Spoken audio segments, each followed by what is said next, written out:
नमस्कार, मैं रफी और आप देख रहे हैं डीएनएन इंडिया। विश्व प्रसिद्ध ख्वाजा मोइनुद्दीन हसन चिश्ती के 814वें उर्स को लेकर जिला प्रशासन पूरी तरह से अलर्ट मोड पर है। शनिवार को जिला कलेक्टर लोकबंधु की अध्यक्षता में कलेक्ट्रेट सभागार में विभिन्न विभागों के अधिकारियों और दरगाह से जुड़े प्रतिनिधियों की बैठक आयोजित की गई। विश्व प्रसिद्ध ख्वाजा मोइनुद्दीन हसन चिश्ती के 814वें उर्स को लेकर जिला प्रशासन पूरी तरह अलर्ट मोड पर है। शनिवार को जिला कलेक्टर लोकबंधु की अध्यक्षता में कलेक्ट्रेट सभागार में विभिन्न विभागों के अधिकारियों और दरगाह से जुड़े प्रतिनिधियों की बैठक आयोजित हुई। कलेक्टर लोकबंधु ने कहा कि उर्स मेला शांतिपूर्ण और सुव्यवस्थित तरीके से संपन्न हो, इसके लिए सभी विभागों को आवश्यक दिशा निर्देश जारी किए गए हैं। बैठक में जायरीन की सुविधा, सुरक्षा और स्वच्छता को लेकर विशेष ध्यान देने के निर्देश दिए गए। बैठक में सुझाव दिए गए कि दरगाह क्षेत्र में भीड़ नियंत्रण के लिए सीसीटीवी कैमरों की संख्या बढ़ाई जाए तथा एंट्री और एग्जिट पॉइंट को और बेहतर बनाया जाए। साथ ही जलापूर्ति, बिजली, यातायात और सफाई व्यवस्था पर भी चर्चा की गई। दरगाह दीवान के पुत्र नसरुद्दीन चिश्ती ने बताया कि उर्स का आगाज 16 दिसंबर से होगा। दरगाह नाजिम की ओर से कार्यक्रम का पूरा चार्ट बैठक में प्रस्तुत किया गया। चांद दिखाई देने के साथ धार्मिक रस्में शुरू होगी और अगले दिन जन्नती दरवाजा खोल दिया जाएगा। उन्होंने बताया कि इस बार सर्दी को देखते हुए जायरीन के ठहरने और सुविधा संबंधी व्यवस्थाओं पर विशेष ध्यान दिया जा रहा है। दरगाह क्षेत्र और आसपास के इलाकों में सफाई, प्रकाश व्यवस्था को दुरुस्त रखने के निर्देश दिए गए हैं। आज 814वां जो उर्स 2025 है, उसके लिए जो बड़ी संख्या में जायरीन आते हैं और जो व्यवस्थाएं हमें करनी होती हैं, हर विभाग को जो कार्य हर साल करने होते हैं और जो जायरीन की बढ़ती संख्या को देखकर जो अन्य जो व्यवस्थाएं करनी है, उसी के लिए आज बैठक रखी गई कि पूरा जो उर्स मेला है वो पूरे शांतिपूर्ण तरीके से संपन्न हो। उसके लिए जो जो व्यवस्थाएं करनी है और गत साल के या पहले के जो एक्सपीरियंस हैं उसके बेसिस पर क्या इम्प्रूवमेंट करना है, ताकि जो अधिक संख्या में जायरीन आते हैं उनके लिए पूरी व्यवस्थाएँ हो सके। उसी के क्रम में जो आज ये बैठक रखी गई और कुछ लोगों ने अपने सुझाव भी दिए कि हम किस तरह से और इसको बेहतर कर सकते हैं। जैसे सीसीटीवी कैमरास जो हैं उनकी संख्या बढ़ाई जाए ताकि जो क्राउड कंट्रोल है वो हो सके, इसका पूरा एक सेंट्रलाइज मॉनिटरिंग हो सके। किस प्रकार से जो हम एक्सेस, एंट्री और एग्ज़िट रखते हैं उसको बेहतर किया जा सकता है ताकि लोगों का कोई इनकन्वीनियंस कम हो। किस प्रकार से व्हीकल्स की एंट्री कहाँ तक करनी है, तो छोटे छोटे जो इश्यूज़ हैं, जो आपस में कोऑर्डिनेशन के बिंदु हैं, उनको लेकर सभी विभागों के साथ चर्चा की गई है, सभी स्टेक होल्डर के साथ चर्चा की गई है और सुनिश्चित कराया जाएगा कि शांतिपूर्ण तरीके से ये संपन्न। आप तमाम लोगों को मालूम है हज़रत ख्वाजा मोइनुद्दीन चिश्ती रहमतुल्लाह अलैह के सालाना उर्स शुरू होने जा रहे हैं। 814वां उर्स मनाया जाएगा। उसके इंतजामात को लेके हमारे कलेक्टर साहब की अध्यक्षता में आज मीटिंग रखी गई थी। तमाम संबंधित विभागों को बुलाया गया। हमारे दरगाह नाजिम साहब ने पूरा उर्स का चार्ट, पूरा प्रोग्राम, कार्यक्रम सब पढ़ के बताया उनको और क्या क्या व्यवस्थाएं की जानी चाहिए और उनकी तरफ से क्या क्या व्यवस्था की जाएंगी सब बताया गया है। और कलेक्टर साहब ने सबको निर्देशित किया कि समय रहते हुए तमाम इंतजाम किए जाएँ और जायरीनों को अच्छी सुविधा कैसे प्रदान की जाए, क्योंकि इस बार उर्स जो आ रहे हैं वो छुट्टियों का दौर भी रहेगा, सर्दियों का दौर भी रहेगा, तो इंतजाम ज़्यादा करने पड़ेंगे ताकि जायरीनों को परेशानी ना हो।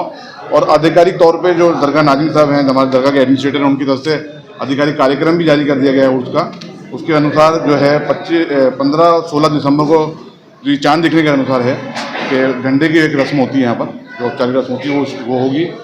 और चाँद की जो 29 तारीख होगी जमात-उस-सानी की, उस दिन अगर वो लगभग पड़ती है 19 और 20 दिसंबर को, अगर 19 तारीख को चाँद दिख जाता है तो 19 तारीख से 20 दिसंबर को चाँद दिखता है तो 20 तारीख से वहाँ पर शादियाने बजाए जाएंगे। चाँद का ऐलान होगा, हिलाल कमेटी चाँद का ऐलान करेगी, दरगाह से शादियाना बजाकर चाँद का ऐलान होगा और उसी रात से जिस दिन चाँद दिखेगा, चाँद रात से ही दरगाह की धार्मिक रस्में, पारंपरिक रस्में जो है वो शुरुआत हो जाएगी, जिसमें मुख्य तौर पर दरगाह के अंदर महफिल खाने में आधिकारिक जो महफिल की जाती है, सज्जादा नशीन साहब की सदारत में वो महफिल होगी।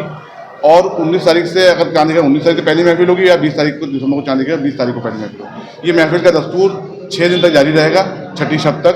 और महफिल के दौरान ही पहली शब से लेकर छठी शब तक साहिबा सज्जादा नशीन किबला दीवान साहिब ज़ैनुल आबिदीन साहब मज़ार अक़दस को अपने दस्त मुबारक से गुस्ल देने के लिए जाएंगे।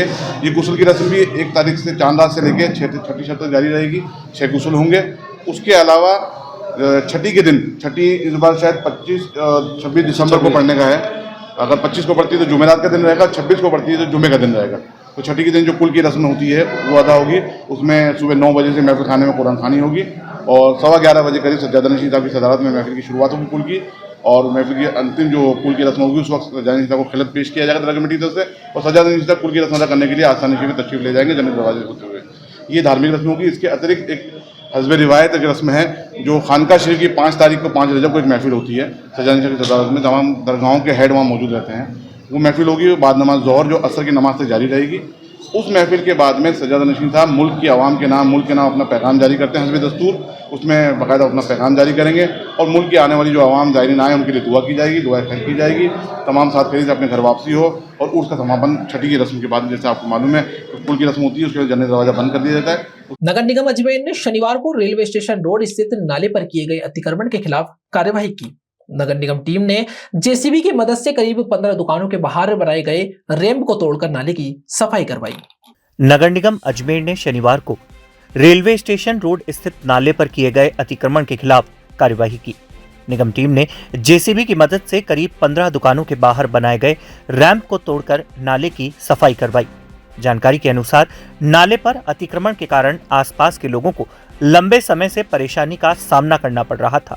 बारिश के दौरान पानी जमा होने से आवागमन में दिक्कतें उत्पन्न हो रही थी। शिकायतकर्ता अब्दुल अभिषेक ने बताया कि वह रेलवे स्टेशन रोड स्थित अल्लाह रखा बिल्डिंग के पीछे रहते हैं।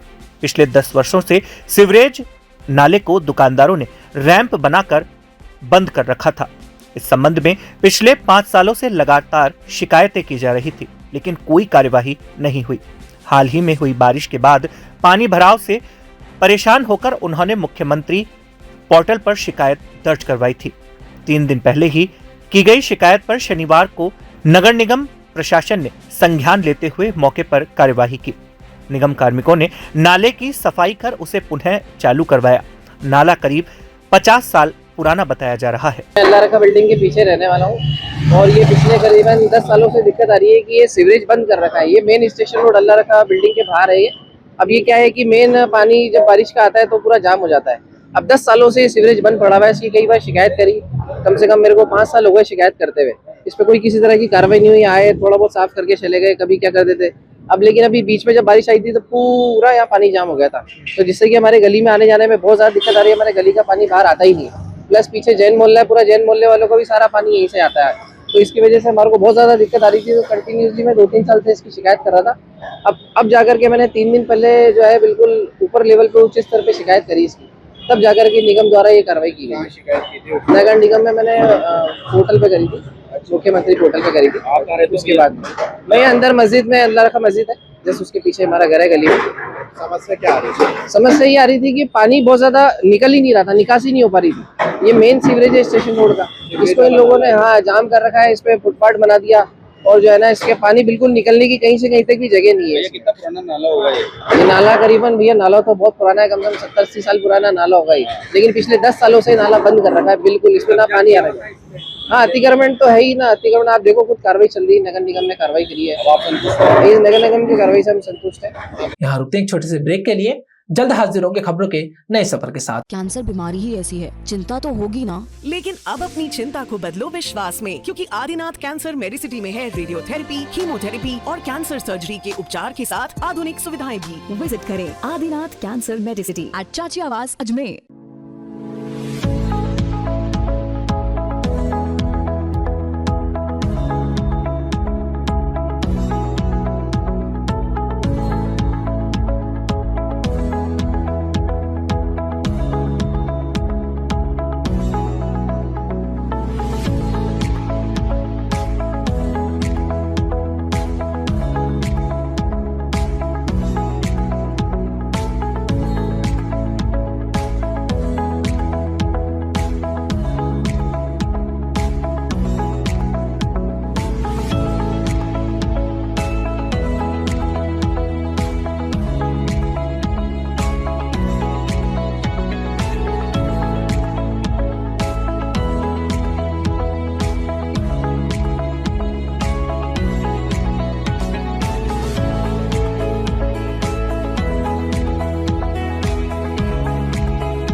नसीराबाद की पंचायत समिति श्रीनगर के राजकीय उच्च माध्यमिक विद्यालय झड़वासा में शनिवार को महिला अधिकारिता विभाग के निर्देशन में बेटी बचाओ बेटी पढ़ाओ योजना अंतर्गत शिक्षा विभाग के सहयोग से विशेष जागरूकता कार्यक्रम आयोजित किया गया।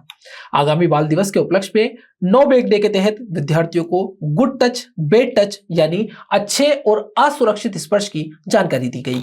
नसीराबाद की पंचायत समिति श्रीनगर के राजकीय उच्च माध्यमिक विद्यालय झड़वासा में शनिवार को महिला अधिकारिता विभाग के निर्देशन में बेटी बचाओ बेटी पढ़ाओ योजना अंतर्गत शिक्षा विभाग के सहयोग से विशेष जागरूकता कार्यक्रम आयोजित किया गया।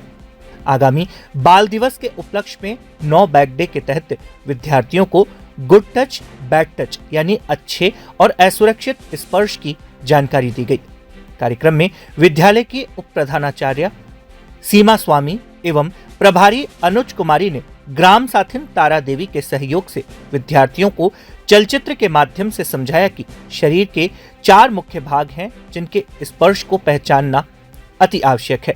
माता पिता, दादा दादी या डॉक्टर का उचित परिस्थितियों में किया गया स्पर्श सुरक्षित माना जाता है, जबकि किसी भी अन्य द्वारा असहज या शर्म महसूस कराने वाला स्पर्श असुरक्षित की श्रेणी में आता है। शिक्षिकाओं ने विद्यार्थियों को बताया कि यदि कोई बच्चा असुरक्षित स्पर्श का सामना करे तो तुरंत आवाज उठाए, माता पिता या शिक्षक को बताएं और जरूरत पड़ने पर बाल सहायता हेल्पलाइन 1098 पर संपर्क करें। कार्यक्रम के अंत में गुड टच बैड टच विषय पर प्रश्नोत्तरी, खेलकूद, चित्रकला व पोस्टर प्रतियोगिता आयोजित की गई। विजेता विद्यार्थियों को प्रशासक भंवर सिंह गौड़ और कृषक मित्र तेजपाल जाट ने पुरस्कृत किया। आज जड़वासा सीनियर विद्यालय में महिला अधिकारिता विभाग के आदेश से विद्यालय की कक्षा 8 से 10 तक की छात्राओं को अच्छे व बुरे टच के बारे में जानकारी दी गई, जिससे बच्चों का हौसला बढ़ा। हम सभी को इसी तरह बच्चों को ये जानकारी देनी है ताकि हमारी बेटियां सुरक्षित हो सके। पुष्कर वैष्णव ब्राह्मण सेवा समिति संभाग अजमेर के तत्वावधान में द्वितीय आदर्श निःशुल्क सामूहिक विवाह सम्मेलन शनिवार को पुष्कर स्थित राम स्नेही गार्डन में संपन्न हुआ। इस अवसर पर समाज के 17 जोड़े परिणय सूत्र में बंधे। पुष्कर में वैष्णव समाज सेवा समिति संभाग अजमेर के तत्वावधान में द्वितीय आदर्श निःशुल्क सामूहिक विवाह सम्मेलन शनिवार को पुष्कर स्थित राम स्नेही गार्डन में संपन्न हुआ। इस अवसर पर समाज के 17 जोड़े परिणय सूत्र में बंधे। सम्मेलन के संयोजक रामस्वरूप सराधना एवं नाथूलाल जाटली ने बताया कि 2 दिवसीय आयोजन की शुरुआत शुक्रवार को ध्वजारोहण के साथ हुई। इसके बाद विनायक स्थापना, कलश यात्रा और शाम को महिला संगीत कार्यक्रम का भव्य आयोजन किया गया। शनिवार को सभी 17 नवयुगलों की सामूहिक बिंदोरी कस्बे में निकाली गई, जिसमें समाजजनों ने उत्साहपूर्वक भाग लिया। कार्यक्रम में समाज के वरिष्ठ जनों, पदाधिकारियों और बड़ी संख्या में नागरिकों ने उपस्थित रहकर नवयुवक जोड़ियों को आशीर्वाद प्रदान किया। क्या प्रोग्राम रखा गया? आज ये वैष्णव संभाग समिति अजमेर द्वारा 17 जोड़ों का निःशुल्क सामूहिक विवाह सम्मेलन बड़ी धूमधाम से समिति द्वारा मनाया जा रहा है और राम स्नेही वाटिका से सुबह का सही 9 बजे सुबह से 9 बजे से पूरे पुष्कर में भ्रमण, पूरे मार्ग में भ्रमण करके वापस ये बिंदोरी वापस आ गई है। अब इसके पश्चात फेरों में बैठेंगे और उसके पश्चात ही वहाँ पे 1 बजे वरमाला और आशीर्वाद समारोह होगा। ये सभी वैष्णव बंधुओं के, समाज बंधुओं के द्वारा सहयोग राशि दी गई है, उसी से ये प्रोग्राम हुआ है और समिति पूरे समाज बंधुओं का तहे दिल से हार्दिक स्वागत अभिनंदन करती है। वैष्णव ब्राह्मण सेवा समिति संभाग अजमेर के द्वारा निःशुल्क सम्मेलन किया जा रहा है, जिसके अंदर 17 कन्याओं का, वर और वधू दोनों का निःशुल्क सम्मेलन पुष्कर के अंदर राम स्नेही धर्मशाला के अंदर किया जा रहा है और बड़ी धूमधाम से हर चीज़ के अंदर कन्यादान और दूसरे सहयोगी वैष्णव समाज के बढ़ चढ़ के हिस्सा ले रहे हैं और संपूर्ण कार्य प्रगति पे है। आज बिंदोरी घोड़ी और ऊंट की बगियों के साथ वर वधू की निकाली गई। रामधाम से रंग जी के मंदिर पूरा रावण लेके वापस रामसनई धर्मशाला में और तोरण करवा के और फिर खबरों के सफर में अभी सिर्फ इतना ही। फिर हाजिर होंगे खबरों के नए सफर के साथ। तब तक के लिए दीजिए इजाजत। नमस्कार।